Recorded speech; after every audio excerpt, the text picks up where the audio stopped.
Hello, welcome to the 11th installment of the Nailhead Show. I'm your host, Vassal of Nailhead.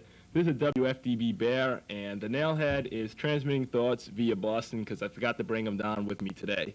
And he is kind of upset. He's like giving me really sharp migraines for 2 seconds, and then he'll turn them off, and then turn them on again. So like every once in a while, if I jolt or something, that's what it is. Getting his revenge for forgetting him.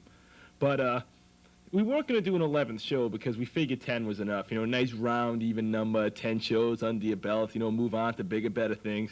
But be frank with you, NBC didn't buy it, CBS didn't buy it, nobody bought it. This is the only station stupid enough to play it, so we're just going to do another show because we got nothing else to do. And right now, when you see this, the election will have already passed, and I wanted to do some good political humor myself, but it would be very dated when you see it. So instead, what we're going to do is show you a documentary about a candidate that ran for presidency in 1988 by the name of Bunky Fleagle. And the name of this little documentary is called Floundering in 88. And I haven't seen it, but I heard it'll make you laugh, and it'll make you cry, and it'll make you grab your private parts. So, without further ado, we're going to go right to Bunky Fleagle right now. So, Bunky, take it away. Help me. Please help me.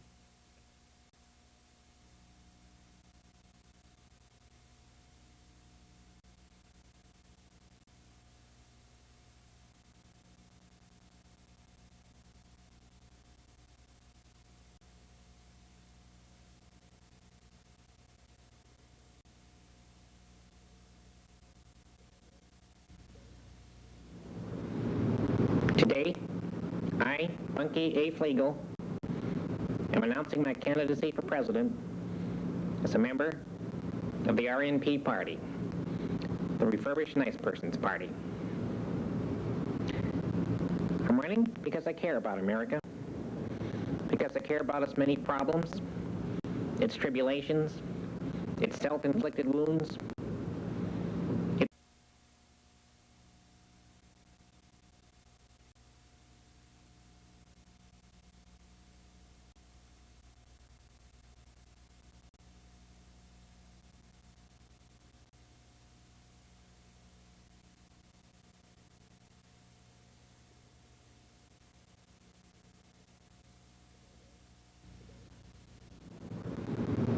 Today, I, Bunky A. Fleagle, am announcing my candidacy for president as a member of the RNP Party, the Refurbished Nice Persons Party. I'm running because I care about America, because I care about its many problems, its tribulations, its self-inflicted wounds, its sagging and sometimes deeply drooping role in world affairs. I'm running because I think one man can make a difference, because I think I'd make a good president, because I know that with the right combination of hard work, dedication, perseverance, finely pinpointed divine miracles, and of course, good press, America can be restored to the daring, unself-conscious, sometimes even rip-snortingly masculine power it once was. I can only offer you sweat, and at appropriate, well-scripted, and hopefully not too overbaked moments, tears. And so I pray that with your help, the help of family, friends, and of course, God, if he still takes us seriously, we can go on and win the White House this November. Who is this man, and why at this somewhat comically late hour is he running for president? Is he a political messiah or just a dud? Charismatic guru or just one more ineffective, nasally sounding... Hello, I'm Tyrone Furnack, and this is not that pretentious grab bag of electronic gossip known as Nightline. All right, could you kill the music, please? This is a Mellow Valley News special report. Floundering 88. Floundering 88, brought to you tonight by Eternity Airlines, the airline with honest approach to 1980s commuter air travel. By Aunt Lena Blend Coffee. Coffee so bad, so consistently, it'll remind you of a long-lost relative. And by the Union of Teachers that Use English Awkwardly. Sagging test scores aside, the UTUEA is dedicated to a more good, less unexcellent America. Well, another election year is upon us, and to be honest, the choices we're facing aren't exactly causing hot flashes and adrenaline fits in the American body politic. It's not so much the candidates are boring and their well-coached prepackaged wimpitude, as that they seem to lack a certain something, flair, verb, spirit. Maybe it's just bad teeth or brio that might keep us interested in voting for them. From the Grand Old Party, we get Gentleman George Bush, the closet, or should we say front porch aristocrat. He's handsome, charming, and no doubt capable, but in the last analysis, he seems like nothing more than fate's answer to some future crisis over tennis lines or caviar prices. From the proletarian Democrats, we get Mike Dukakis, the skilled technocrat, a man seemingly with an answer to everything, save why any voter would want to send this transistorized Jimmy Carter type to anything more than a local science fair or a software swap meet. All that may be changing, however. Last week, California Congressman Bunky Fleagle announced his candidacy for president. He may not sport all the glitter and trappings of the big-time glory boys, but one thing's for certain. He's anything but dull. The Mellow Valley News' Frank No Feminist Middle Name Smith files this report. He lives here in a converted chicken coop he says is closer to a fault line in downtown Burbank than he'll admit to his insurance company. He begins every day at the crack of noon with his favorite exercise, waddle topping, a sport he says consists of waddling off to a coffee shop while trying to remember the previous day's baseball scores. He's Bunky Fleagle, congressman from California's Mellow Valley, a mixed, smoggy, often very tacky region near Los Angeles, and he's running for president. I'm basically a simple person with a simple philosophy. I believe that most of the world's problems are caused not by ambition, greed, or even hatred, but by a lack of sleep. I believe in getting my full 9.5 to 10 hours in. I mean, think of being some Soviet head of state, not getting enough rest, then having to drive to the Kremlin in a drafty car, you know, getting cut off by traffic and all that, and then spending an entire day with a nuke button next to you. I mean, what do you think you're going to do? A man with a simple philosophy, but also, as his constituents will tell you, a man unafraid to speak up about the complex issues now facing America. And so I say to America's youth, stay in school. Learn how to spell. Learn how to add. Learn how to subtract. By all means, learn how to multiply if you think you have what it takes. But above all, learn how to read. There is nothing more important. I once gave a youth from the ghetto a copy of Tom, Dick, and Jane Now Have Diplomas. It changed his life. And the messages of this outspoken candidate are apparently being heard. In 1972, Fleagle became the first independent candidate from his district ever elected to Congress. Well, I'll confess I was bored with the traditional party setup. It was too rigid, too predictable. So I said, hey, what about a party for us? The common man, the salt of the earth, the sort of individual that gets up every day and does what he or she can to keep America an important, sometimes even genuinely appreciated country. Party of nice persons, but not regular nice persons, refurbished nice persons. Nice persons get the shaft all the time. Refurbished nice persons are sometimes there when the gears are turning and they're sticking that drill bit into an opening. It's a message that, if nothing else, has brought this 7-term congressman a high measure of success. For the past 3 elections, Fleagle has run unopposed in his district, and he hopes to bring his nice person's message to a national level. I have a vision of America. A strong but caring America. A stern, forceful, semi-aggressive, sometimes even overtly butt-kicking America. But above all, I have a vision of a country where young and old, rich and poor, black, white, gray, brown, pink, blue, or even chartreuse can again be heard to say, I am proud, if at times deeply confused and anxiety-ridden, to be an American. Congressman Fleagle's candidacy, though less than a week old, is beginning to gain momentum. However, with a campaign staff of 2, a budget of $700, and an advertising apparatus consisting of a few mimeograph machines, his chances of capturing the White House this year are considered slim. However, it is felt that by running, Mr. Fleagle again nobly underscores the old adage, recently exemplified by such candidates as Walter Mondale and Jimmy Carter, that it is better to have dreamed and got creamed than never to have dreamed at all. For the Mellow Valley News, this is Frank No Feminist Middle Name Smith. When we get back, we'll have the man himself.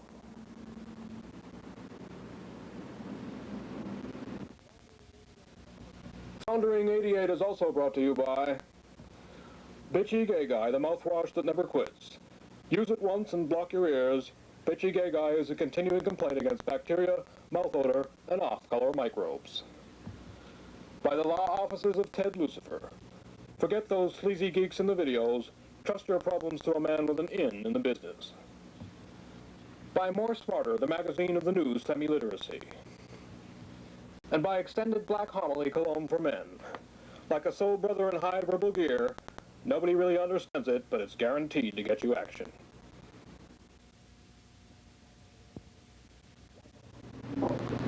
Now for the moment we've all been waiting for. From our sister station in Dubuque, Iowa, where he's addressing a meeting of tractor drivers for a less cluttered America, here's the man himself, California Congressman Bucky Fleagle. It's a pleasure to be here, Ted. That's Tyrone. I'm sorry, Tyrone. Ted's the late-night snooze booster. He's got the hairspray on the big, busy set. There you go. All right, Mr. Fleagle, before we begin, and taking due note of the fact that he has indeed created interest, you're not exactly a household name. You mean like Juanita Craps or Ilona Shrek Parola? Right. So with this in mind, I'd like to read a press release prepared by your campaign manager, Boris Blitzkrieg. A tender-caring man, Ty. No doubt. Monkey Angus Fleagle is 35 years old and originally a native of one of those, quote, tedious, snow-dusted prairie states where the prime growth industries are frostbite and U-Hauls. The sled-building depression really hurt us, Ty. Mr. Fleagle is a graduate of a, quote, prestigious community college and of a, quote again, not entirely plebeian-dominated state university. I was senior president of Anti-Jocks for Etiquette. Mr. Fleagle served for 2 years in the Coast Guard without merit or distinction, ferrying the well-stocked yachts of the rich and drowning with an enthusiasm he describes as, quote, repressed homicidal patriotism. Important motions for a young man, Ty. Mr. Fleagle's political career began as a congressional page, expanded to therapist to congressman with crushes, continued as chauffeur to congressman in love, and finally culminated as a paid informant for the District of Columbia Squad. Any comment? I think I'll pass, Ty. Mr. Fleagle then went on to found and in some cases struggled to keep solvent such heavyweight political action committees as Citizens for Better Diction in Government, the Fair Play for Fresno Society, Nordics for Nixon, and Hang Gliders for a Safer Klondike. They were a bunch of fascists, Ty. In 1972, following the conviction of then-incumbent Democrat Florence Boo Boo Bilarski on charges of graft and corruption, Mr. Fleagle was elected to Congress from Southern California's 11th District, the Mellow Valley. It was that trust fund for a poodle that got her, Ty. Mr. Fleagle has said that if elected, he would, quote, submit legislation limiting the 4-day work week, talk tough to the Russians or anyone else that likes that kind of thing, and end what he considers a gross puritanical oversight by moving the capital from Washington to Palm Springs. Or Phoenix if they revise the spelling. Mr. Fleagle is currently a candidate for president as a member of the Refurbished Nice Persons Party, an organization he says is composed of, quote, patriots, concerned citizens, and the usual array of wrinkly, bug-eyed yahoos you get whenever you threaten to kick liberal butt or knock a few deadbeats off welfare. Mr. Fleagle is unmarried and lives with great anxiety and frequent second thoughts in earthquake country near Los Angeles. Well, Mr. Fleagle, we're certainly not Davy Crockett, musket in hand, wending our way toward the settlement in Washington. One of my favorite folk heroes, Ty, next to Yogi Berra, maybe El Fago Baca. All right, well, I suppose we should begin by having you tell us just who the refurbished nice persons are. To be honest, they sound like a bunch of Reader's Digest addicts waiting around for the commies to fluoridate Disneyland. Well, I'm glad you asked that question, Ty. The Refurbished Nice Persons is a party of people deeply concerned about America and where, if anywhere, it's headed in the 1980s. Our basic philosophy is that it's better to be firm, but nice about running a major military power, rather than be too firm or even too nice, thus risking getting a lot of people mad at you, which of course can be a problem in an age when the theories of survival and restraint seem to vary from country to country. True indeed, Mr. Fleagle. Longevity and fun are considered bourgeois extravagances by many. And bug's pretty, Ty. I think possession is a capital offense in a lot of these countries. It is indeed a hungry world. Wingfield, Ty. Wingfield world. All right, Mr. Fleagle, can you tell us something about the makeup of the refurbished nice persons? Or were you able to get people willing to espouse what's beginning to sound like your party's unique point of view? Well, Ty, we have people of all types and from all sorts of backgrounds. We have conservatives, moderates, progressives, anti-conservatives, anti-moderates, do-gooders, anti-do-gooders, committed people, even reformed liberals. That must be a rare breed. Yes, we even have a special fund to help them get their McGovern stickers removed. That must be expensive, all those VWs and Saabs. Citroens, Ty. Try finding a cheap replacement window for a Citroen. No thanks, I'll stick to a fascist ride on my rich Corinthian leather any day. Suit yourself, Ty. Well, all right, Mr. Fleagle, could you tell us something now about your party's political philosophy? Do you have any sort of meaningful platform, or do you just drive around D.C. picking up all those riders and feeding them snacks and good smoke? Ty, I can assure you the Refurbished Nice Persons have put together a well-formulated platform aimed at helping America regain its strong, determined, semi-Tom Mix leadership in the world. Tom Mix, the cowboy. You're not an exponent, then, of the fabled John Wayne manhood. Well, a lot of us feel he was a bit overstated. Certainly he was a bit cumbersome at times, Mr. Fleagle. But at any rate, can you tell us something more? Has it got any sort of meaningful connection with reality, or are you all followers of the post-Jimmy Carter, don't get me mad or I won't invite you to my birthday party philosophy of government? Ty, I can assure you that the refurbished nice persons have a platform well grounded in the many grumpy and annoying realities of the world. Don't get me wrong, I've often felt that dreaming, idealism, and even outright free-form visionary fantasizing have their place for any president, especially in the hyper-intrusive 1980s. But fortunately, I learned long ago that while the truth often hurts, usually it pays better.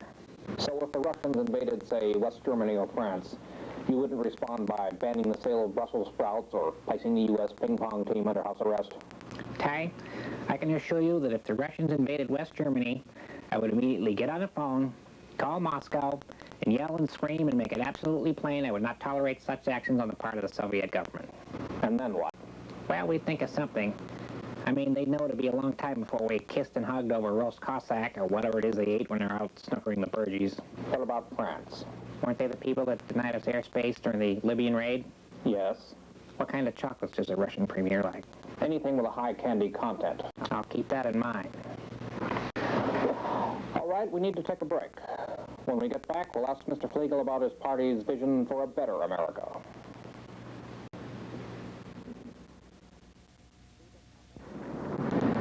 See this couple? They are kissing and hugging and showing deep and meaningful affection for one another. The tender sentiments they are so delicately expressing brings me, a Navy veteran and father of 3, close to tears. Hello, friends. I'm Harry Stone of Harry Stone's Lonely Hearts Greenhouse in Tahunga, where our specialty is finding deep and lasting romance for you. Friends, if you are lonely and blue and would like a long-term extended relationship with a highly desirable member of the opposite sex, please stop by our newly remodeled offices right across from the Jack in the Box about a mile from the 213 on Foothill and fill out an application. I guarantee that within hours of having deposited our modest finder's fee, you will be on the road, a passionate love affair with a highly attractive member of the opposite sex, or your money back. And friends, I'm not talking about a cheap date with some buffed-up bozo that can't stop staring at the mirror. I am talking about a tender, life-fulfilling relationship with a specially screened and selected individual that will love and care for you until the day of your demise. And friends, I know what you are saying. You are saying, how can he possibly accomplish the miracles he claims with just a few repossessed computers and a stack of old phone books? Well, friends, let me tell you, I was for many years in the clothes merchandising business, and I learned the many ins and outs of matching quality merchandise to deserving clients, okay? So let's be honest, he won't be young and attractive forever, and you won't get the romance you so badly deserve locked in your bedroom watching the wallpaper curl. So please, I beg you on almost bended knees, stop by Harry Stone's Lonely Hearts Clearinghouse, Foothill Boulevard in Tahunga. Deep within the depths of my bottomless heart, I know you will not regret it. Hey, welcome back from Bunky Fleagle Part 1, Floundering 88. Next week we'll bring you, or next show actually, we're renewing these shows very infrequently, but the next show will bring you part of Bunky Fleagle Floundering 88. So, we're going to do an editorial right now, or I'm going to do an editorial because no one else is here but me. The Tom got married last week to a very lovely, lovely church lady, and I wish them a lot of luck and many happy returns and kids and welfare and stuff. But my editorial is going to be on the Rush Limbaugh Show, which is on midnight and Channel 25. Now, I watch this show as much as I can. True fat slob. True I don't agree with anything he says. True he twists the truth. True he's racist. But still, it's informative and fun to watch. The guy's kind of funny. He's not an idiot. He's got a sense of humor and some intelligence. And it's good to know the enemy, you know what I'm saying? And be entertained while you're doing it. So, Limbaugh Show, worth watching. Believe the man. And then I got letters that I'm going to read you one right now. One's from Mary in Bay Shores. It says, Dear Vessel, live set, quiet please. Mary, see? I'm not lying. Set your VC Nailhead Show at Bunky Fleagle Pot 2, saying so long.